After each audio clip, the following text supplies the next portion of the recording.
Welcome to Mahatma Gandhi University, located in the picturesque landscape of Meghalaya. Our interesting range of programs provides an opportunity to choose the knowledge and skills as per the need. We have state-of-art infrastructure with fully Wi-Fi campus. The campus provides smart classrooms, well-furnished hostels, digital library, and fully equipped labs. Students have access to large acre sports complex, fully equipped gym, and music and culture center. We also provides various scholarship to students.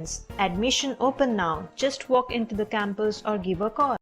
Kajing jelai ginong tu ban prong ya kisenduk kenshow bisa ban sei bisa neki ATM kalapau sah ATM ke State Bank of India Umsning branch.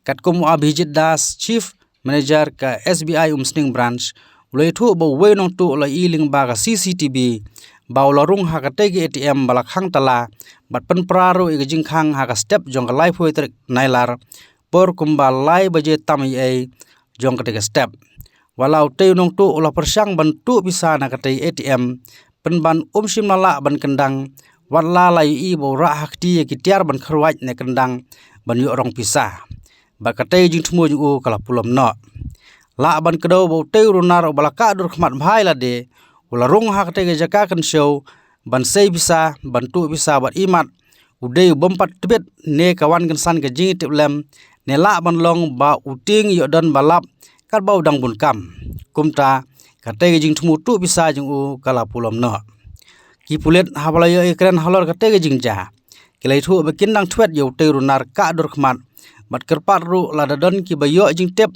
ne don jing suba yo teu runar kin pen tip sai ki pulet ban yo le ya ka bon kam. Actually, in the morning of 31st August, at around 3:10 a.m., one miscreant actually broke open the ATM lock, the door lock, shutter lock. This much only. Then he entered, and he could not do anything. Then he left. This is the thing actually happened.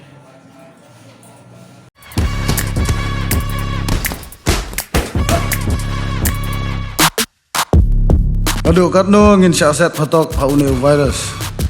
Aba kalat berlaj nu kadon. Ini ban simbet ya ka. Aya ketika khawit kerkendai. Kena ikun bati kena persya ya kena ke khlap.